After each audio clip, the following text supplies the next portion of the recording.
Thank you, everyone, for coming back to our summit. We have another incredible speaker for you tonight, and his name is Alex Newman. Alex is going to talk about a very, very important subject, and that is what is happening with our public schools and why there is an alternative called homeschooling that you may not think is viable for you. It's too time consuming. There's all these reasons that we can think of. But Alex, I think, is going to show us that there is a way to do homeschooling that can work for almost everyone. And that's what I've been getting from talking to him. So would you agree with that, Alex, that, a lot of people may not think homeschooling is for them, but there are ways to do it that can make it work for almost anybody?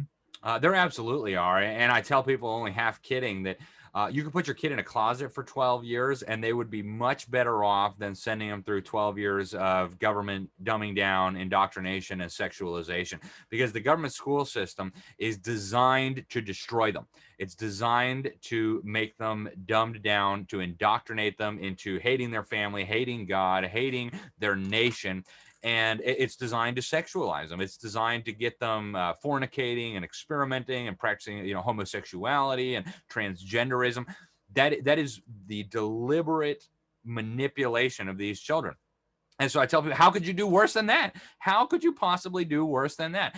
The data also speaks very clearly on this. If you look at the data, even parents who don't have a college or a high school diploma, their children do significantly better than the victims of the government schools on the government's own standardized tests, right? I mean, the kids who are being homeschooled are running circles around the victims of the government schools. So I tell people there's no way that you're not qualified to homeschool your children. If you want what's best for your children, homeschooling really is the gold standard.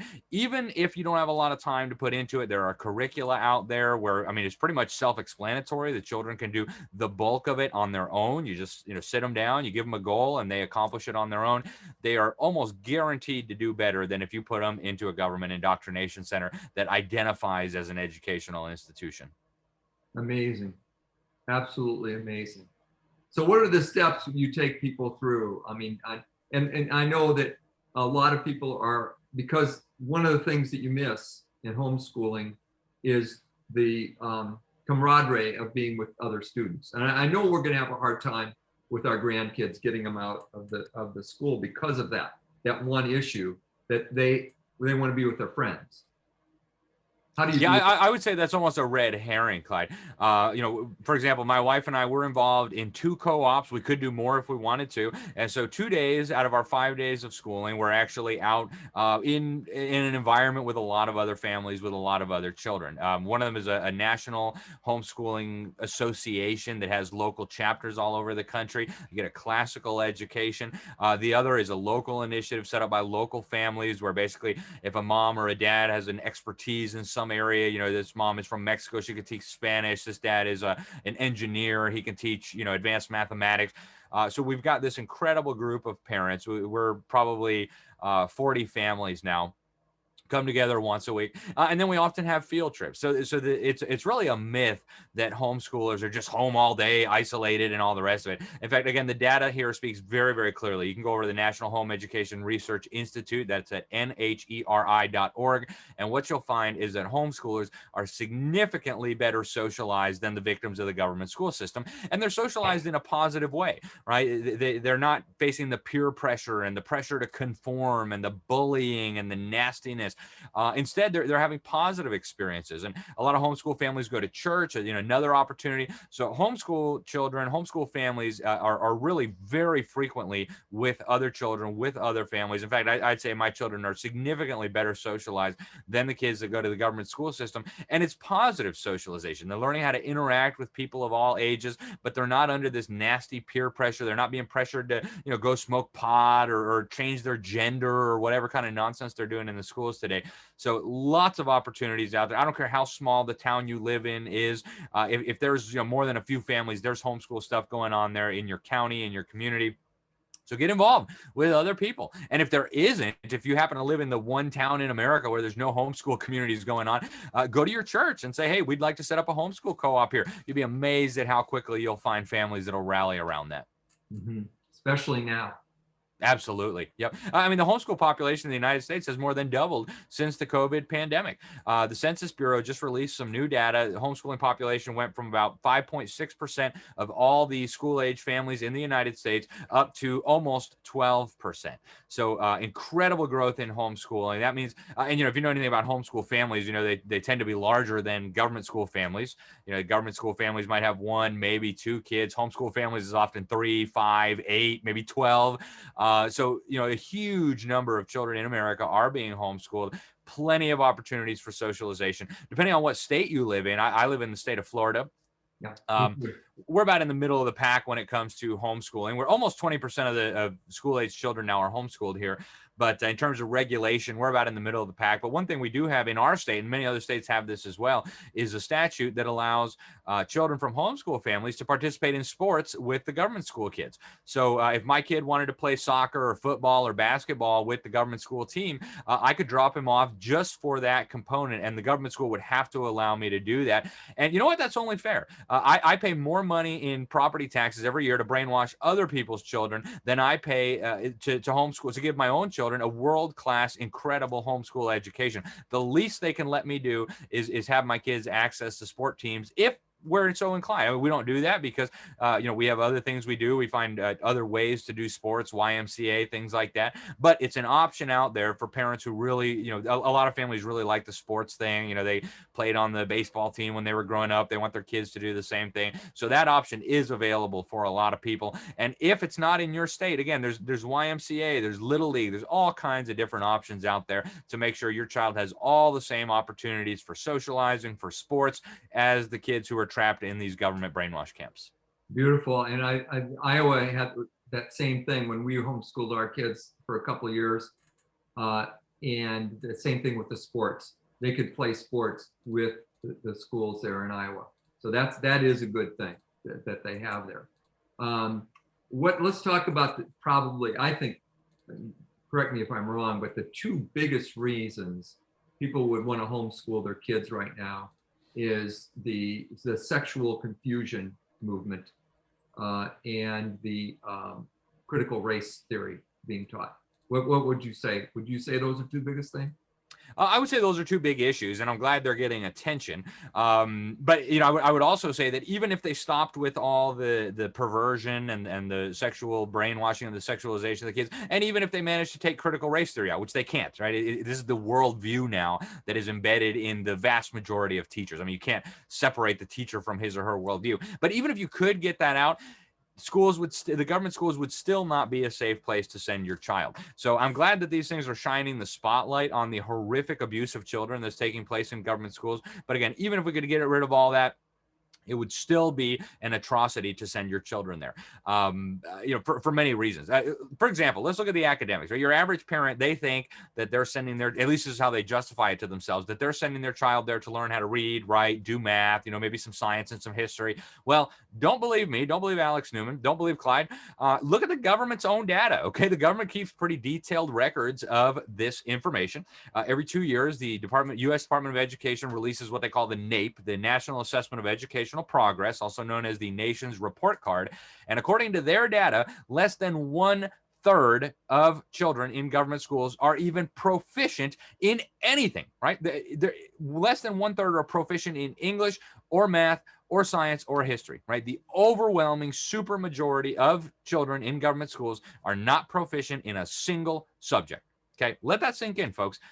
If you're sending your kids to school to get an education, the government itself is telling you that's not what's happening there. Okay, it's not me telling you that. That's the government telling you that. We're graduating millions of high school seniors who literally cannot read their high school diploma. Now, this is all by design, of course, and I think it's important that people know that. I wrote a whole book exposing the fact that this is by design. But even if it weren't by design, imagine any other business where this was the case, right? Imagine a plumbing company, for example, and the plumber, you call him up, he come to fix your pipes. He doesn't fix your pipes. He makes the situation worse, right? Now there's more leaks in your house. And this is happening to more than 2/3 of his clients. And then imagine he had the nerve to say to you, well, you just need to give me more money. Okay. I mean, just give me more money and then I'll fix your pipe. But you said you were going to fix my pipes for this fee. Oh no, I need more money. And more than 2/3 of his customers. Or imagine a burger joint. Right, you got a hamburger joint, and less than 1/3 of the customers who show up there and give you $5 for a cheeseburger are actually getting a cheeseburger. The majority of them are getting, like, rotting, smelly, dead rat head in a bun. How long would this business last, right? Not First of all, long. Not long. they'd have no customers. They'd be taken to court for fraud, and they'd probably be prosecuted and thrown in jail. And yet, according to the government's own data, this is exactly what's happening in the government school system. Your kids are not getting an education, period. End of discussion. If somehow a child manages to get an education after going through a government school, it's in spite of the government school, not because of the government school. So there you have reason number one, right? You want your kids to get an education, they're not going to get it. For Christians, I think there's an even more fundamental thing. And honestly, I think the purpose of education is for children to come to know God and to come to know right and wrong. That, in my view, is the key purpose of education. Academics really ought to be second. But for Christians, this is a very, very simple issue, right? Jesus says twice in the Gospels, you're either with me or you're against me, okay? Pretty simple statement, right? Proverbs says twice, fear of the Lord is the beginning of knowledge. Fear of the Lord is the beginning of wisdom. In a government school, you cannot mention the Lord, okay? Is anybody going to seriously argue that the government schools are going to teach your children to know God, to love God, to understand right from wrong? In fact, exactly the opposite is going on. In 1962, 1963, when the Supreme Court ruled against prayer and Bible in the schools, what they actually did, according to one of the dissenting justices, Justice Potter Stewart, was they established a religion of, he called it secularism. John Dewey, the architect of this abomination, would have called it humanism. He actually called it religious humanism. And they've now established this religion. They're teaching it to your children as if it were the only truth, and they're doing it with your tax money. The overwhelming majority of Christian children from good Christian homes with two Christian parents who go through 12 years of government brainwashing are going to leave the faith. They're going to leave their church. They are going to become haters of God. They're going to believe that there is no such thing as right and wrong. They're going to believe that morality and ethics depend on the situation. As a parent, that should concern you greatly. Even if you're not a Bible-believing Christian, and I think you should be, but even if you're not, there are very serious implications to this worldview, okay? Just let's take an obvious one. Our founding fathers in America, they said it was a self-evident truth that God created us equally and that God endowed us with certain inalienable rights. They didn't think you had to be a Bible scholar. They didn't think you had to do a lot of research. They said it's a self-evident truth. Well, what happens if you believe the religion that they're teaching the kids in the schools? Well, you don't have to be a genius to figure this out, right? If there is no God, certainly there are no God-given rights. That means the Declaration of Independence is a lie. It's a piece of trash. Throw it in the garbage. There are no inalienable rights. How could the government be created to protect your God-given rights if there is no such thing as God-given rights, guys? If we continue sending our children to government schools, you're going to lose not just your children, not just your family, not just your church, but also your country and your freedoms. So, and again, I'm just scratching the surface. This is the tip of the iceberg. But the religion, would you call the religion statism? Statism is a good term for it. And in fact, it started off as religious humanism, which really is communism or statism under a silly disguise, right? If you read the first Humanist Manifesto written by John Dewey, the architect of this indoctrination system we call a public school system, if you read it, it's communism. It says we got to get rid of the profit motive. We've got to have a radical reorganization of the economy so we can get rid of the profit motive so that we can have collective ownership of the means of production. This guy went to the Soviet Union and he loved what they were doing there. That should tell you everything you need to know about the religious and political views they're teaching your children. So parents, if you love your children, if you love your family, if you love your country, you need to get them out. It's just that simple. And since this religious humanism became the established religion in the United States, we've now seen an incredible invasion of the public schools of every false religion that you can imagine. Every heresy, every wicked form of paganism is now ubiquitous in the public schools. I'll give you a very specific example. State of California, just a few weeks ago, the State Board of Education voted unanimously for what they call the Model Ethnic Studies Curriculum. And you can look at this up. Every single member voted in favor of this. Okay, one of the things that they do in elementary school is the teacher is supposed to lead the children in a chant. It's called Panche Bay in Lac Echen or something. It's a chant to the demonic Aztec deities of cannibalism, war, and human sacrifice. So the teacher is supposed to lead all these little children in this pagan chant to these monstrous so-called deities from the Aztec Empire. That literally they sacrifice hundreds of thousands of people to these monstrous deities. And they're supposed to ask these deities for help becoming a warrior for social justice, for help obtaining a critical consciousness, for help with liberation. The guy who wrote these wackadoodle standards, he goes by the name Cuauhtemoc, actually wrote a book where he called for a genocide against Christians in the American continent. So these people are insane. Now, this is the kind of false religion that is infiltrating government schools all over America. It's fine to chant to demonic Aztec deities. It's fine to write out the Shahada under the guise of learning Arabic calligraphy. It's fine to do Hindu rituals and yoga and Buddhism and meditation. But if you teach the kids the 10 Commandments, if you teach the kids the Lord's Prayer, we might as well burn you at the stake for being a heretic. Folks, every false religion is now welcome in the government school systems except the truth, except biblical religion. For Christians, that ought to be so far beyond the pale that you will treat the government school building like it's on fire. You will run in the other direction with your child. And it's that simple. And if you're not a Christian, I think these things really should concern you as well. But for Christians, this is a black and white issue. There is no gray area where you can acceptably send your children to be discipled by an anti-God, anti-Christian, pagan, godless system. Wow, that's incredible. Well, let's hit a little bit on this sexual confusion issue as well, and talk a little bit about that and the concerns and the things that you're seeing happening to these kids and what they're teaching and one of the things that really gets me is they don't think they have to tell the parents that they're doing these things. Right? Oh, they absolutely do not tell the parents that they're doing these things. And honestly, this is not a new problem. I'm pretty astounded that people have only started catching on to this recently. This actually began back in the 1950s, certainly much more moderate than it is today. But there was this pervert, sex fiend, child rapist named Alfred Kinsey.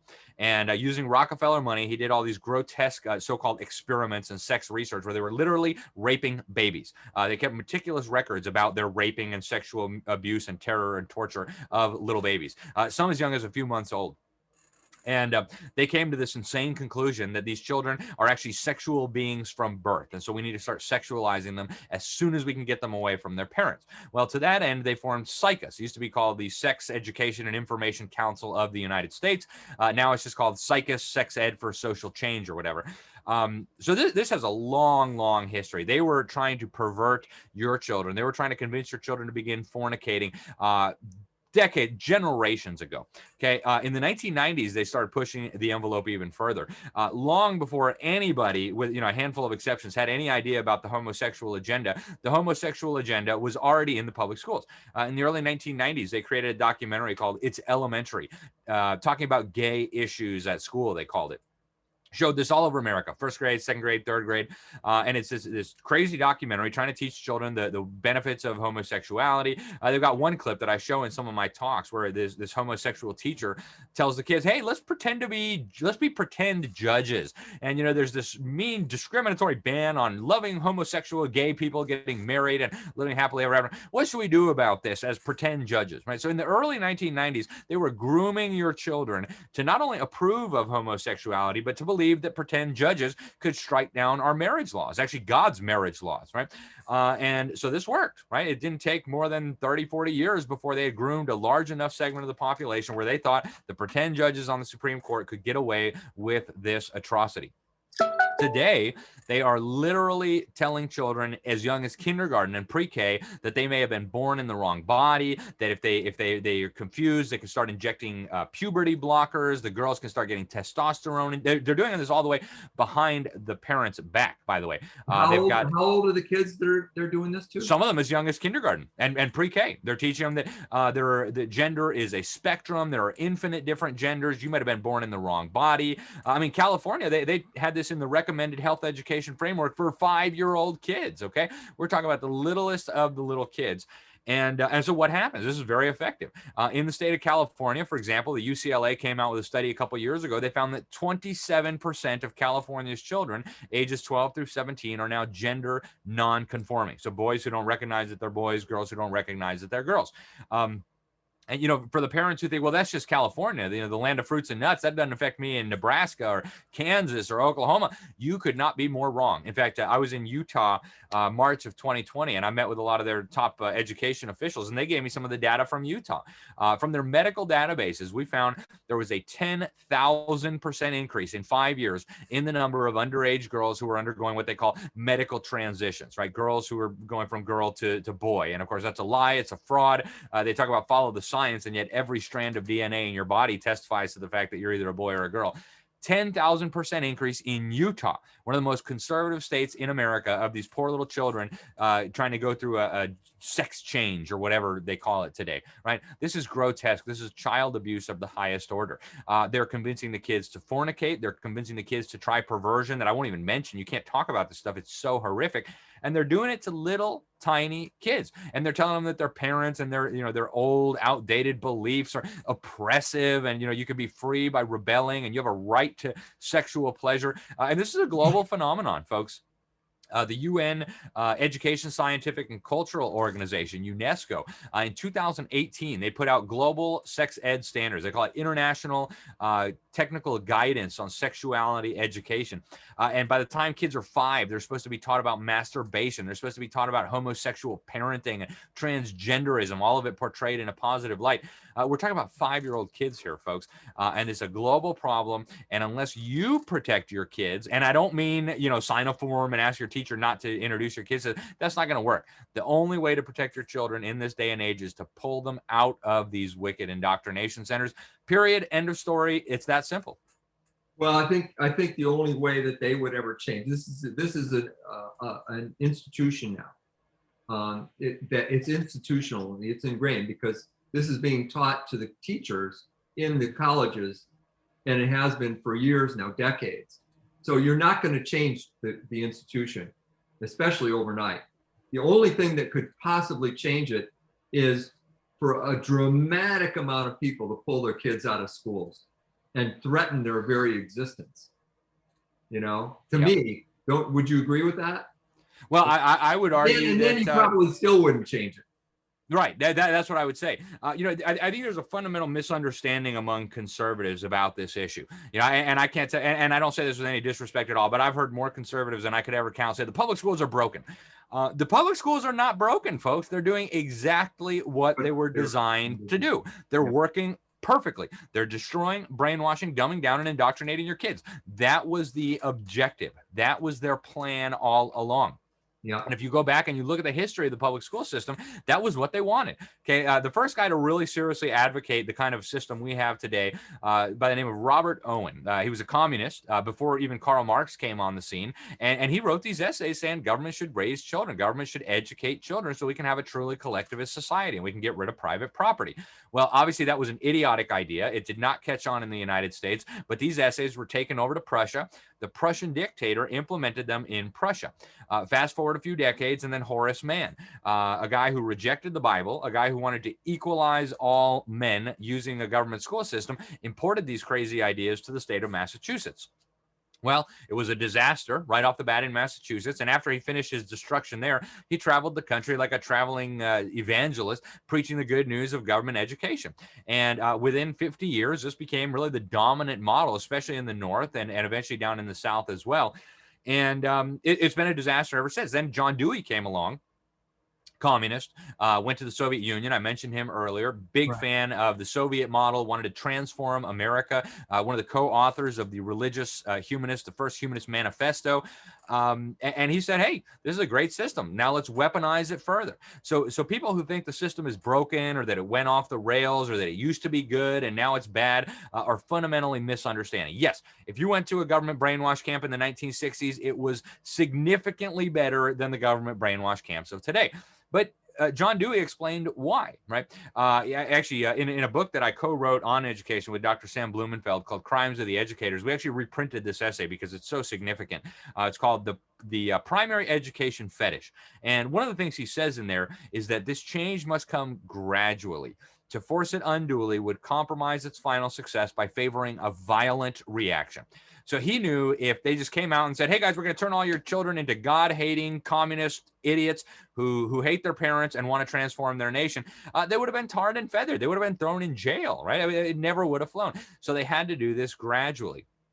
You couldn't take the most educated people on planet Earth and turn them into idiots ready for communism overnight. It was a gradual process that took many decades. So yes, if you went to school in the 60s, it was better than it was in the 80s. If you went to school in the 80s, by the way, Ronald Reagan put together a commission in the 80s, 1983. They said this educational system threatens our future as a nation and as a people. They said if a foreign power had imposed it on us, we would have viewed it as an act of war. Okay. So yeah, if you got an education in the 80s, it was a lot better than what they're getting today. But it was still an abomination. So there never was this golden age of government education that we can go back to and aspire to. There are no changes that we could make that would make this a redeemable system. I argue that it was a fundamental mistake for us to entrust the education of our children to the government in the first place. Yeah. Source number one for that is open up your Bible. Show me what part of the Bible, what chapter and what verse says Caesar should raise my children, says Caesar should educate or disciple my children.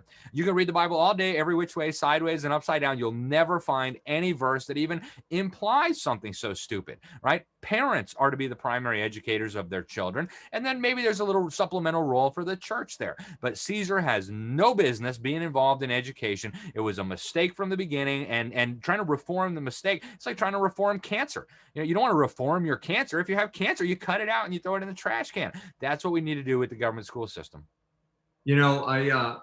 I've read a lot about this, and one of the things I read was back in, I think it was the 1700s, there was evidence that, and I think it was in Massachusetts, that the recommended schooling would be every 10 family unit would be the grade school, and every 50 family unit would have the high school, and it would be up to the families to create the schooling for their families.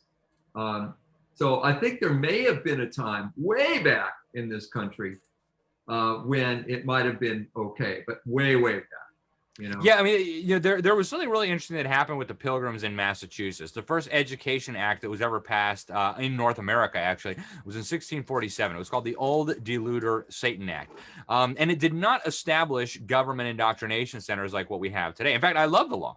It was a great premise. And if you read the legislation, it says that one of the chief projects of that Old Deluder Satan is to deprive men of knowledge of the scriptures. They understood that the key to not falling victim to Satan's lies and Satan's deception was a good working understanding of the Bible, of what they viewed as God's perfect, inerrant, and inspired word of God.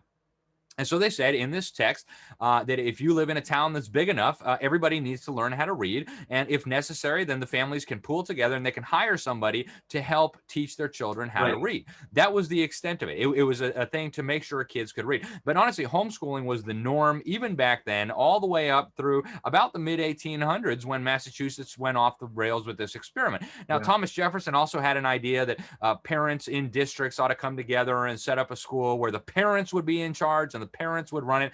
There's nothing wrong with parents coming together and setting up a school. In fact, that's very similar to what we do with our co-op. A group of about 30, 40 families, we come together and we set up a kind of an informal school where we all help each other teach our children. But that's a very different thing than saying that the government should set up these institutions and that we need to hand our children over for 5 days a week and they're going to be responsible for educating our children. It's like the difference between night and day. So I like what the Pilgrims did. And you know what Thomas Jefferson was proposing was not necessarily a bad idea. But when you get to the origins of our government school system with Robert Owen, with Horace Mann, and with John Dewey, it was an atrocity from the beginning.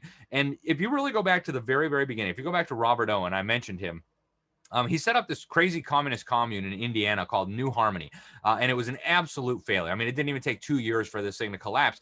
And he came to the conclusion that the reason it failed was because the children had not been indoctrinated into collectivism from the time that they could be taken away from their mothers. He actually wanted collective child rearing. So he set up what was described by a whistleblower as a secret society. That's his words, right? The whistleblower was called Orestes Brownson, and he participated in this. In fact, he said he helped organize a considerable portion of New York for this secret society modeled on the Carbonari. Then he came to Christ and he repented and he tried to blow the whistle. So he wrote a whole book about this. And it's still available today. It's indexed in Google Books. You can read it yourself. And what he says is that the goals of this secret society, twofold: shift public opinion so that people will get over this hang up of having parents in the church do the educating and hand that responsibility to government, and also to get men elected to the legislatures who would support this idea of having the government get involved in education. And the ultimate objective, according to this whistleblower, and his name was Orestes Brownson, was, and I'm quoting here, the great object was to get rid of Christianity. They understood that Christianity was a massive, impenetrable wall standing in the way of their utopian, collectivistic, totalitarian ideas. And so they wanted a government school system for the purpose of breaking down our faith, of breaking down the religious values of the American people, ultimately as a means to an end, that end being the collectivization of our society. And you can't redeem that. Again, it was a mistake from the beginning, and we just need to be clear that it was a mistake, and we made a mistake. Sorry, folks. And I mean, look back at the last 2,000 years of church history. Look back at the history of Western civilization. Where and when have parents entrusted the government to educate their children? It's a new phenomenon. It's a radical phenomenon. And it's something that I think as Christians, as conservatives, as people who love liberty, we've got to get over this hang up that the government has some role in educating our children. If you're a parent, you're the one primarily responsible. And if you want to delegate some of that and pay for a private school or whatever, that's your prerogative as a parent, but you are the one in charge, not the government. So the price we pay, I think you're absolutely right. I really do. And the price we pay is not just, like you said, it's not just our children, it's the whole country. It's everything. It's the entire structure of the founding principles that our country was based on.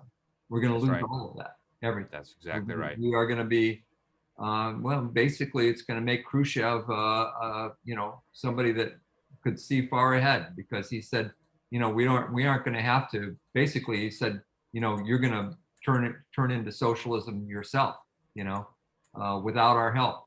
And he was right. That's what's happened. It's just it's an undercover operation. It's insidious.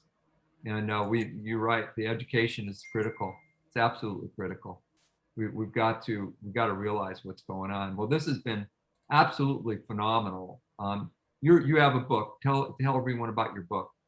I do. Yeah, I have several books. The one I did on education is called, I co-wrote this. It's called Crimes of the Educators, How Utopians Are Using Government Schools to Destroy America's Children.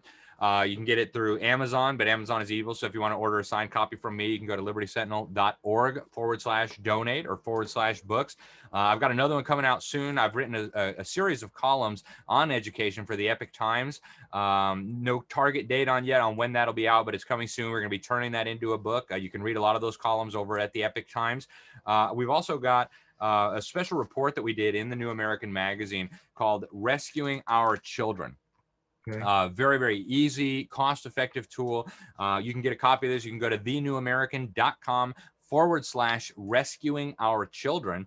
And if you use the promo code EDUCATE19, we'll pay the shipping and handling. We'll get you a copy. And if you like it, we encourage people to order 100 copies and distribute them at your church. Get them to your pastor, your elders, your elected officials, your neighbors, your kids, everybody.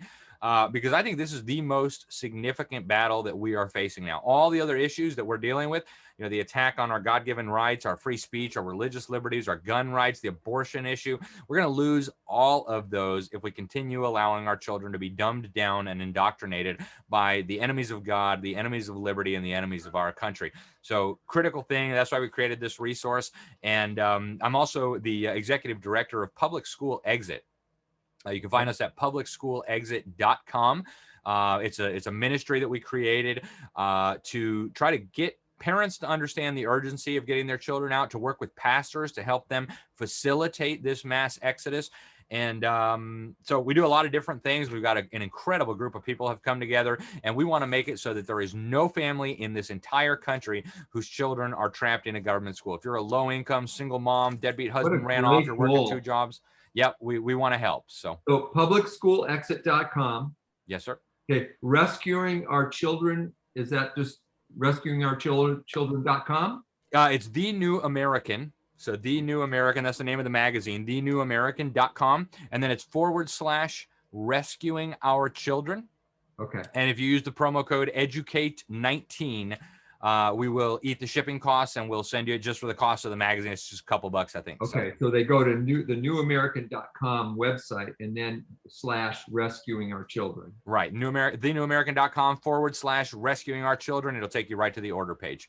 And then the book, Crimes of the Educators, that's available wherever good books are sold, including Amazon, although many books there are being banned. So I tell people try to not use them if you can. But yeah, you can get that in a lot of places. So okay. And then libertysentinel.org. that's my website. Yeah, libertysentinel.org. If people want a copy from me, I'll sign it for you and put it in the mail. That is libertysentinel.org. And you can go to books or you can go to donate and you can order a copy there.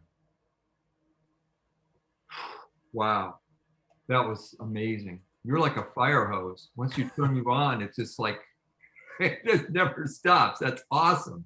There was so much knowledge there, and so many absolutely incredibly strong reasons to not have your kids in these public schools. And it's worse and worse, folks, and it's getting worse every single day. So this has been compounding. I went to the school, I started in the public schools in 1954. And at that time, and through my memories of how things went when I was in school was it was the PTA, Parent Teachers Association. And the parents had a very big role in what was going on with the schools. They were involved. The PTA meetings were mostly parents, and it's more like the parents had a lot of influence and control. But that gradually changed. As I got older. And then the big change was when the Department of Education was created. That's when I think that was a huge turn for the worse in our schools, because it centralized everything. It took away the energy of the local people, the families, to be involved in education, and started to turn it more into more government, top-down process, and easier for them to control the agenda. So amazing. That was an amazing amount of information there. I appreciate it so much. And let's stay in touch. And everybody that watched this, I hope you will do this. libertysentinel.org. Go to Alex's website and start there. And from there, I think you can get everything else, right? Because everything's on your website probably. Yep. Right. Yep. Right. We're going to do it. We're going to get our 12-year-old and 9-year-old grandkids out of these schools. Excellent. Can't support that decision more strongly. And thank you for having me, Clyde. Thank you for what you're doing. It's been a real pleasure, and I look forward to staying in touch with you. All right, man. Thank you so much. And thank you all for joining today. Really, really appreciate it.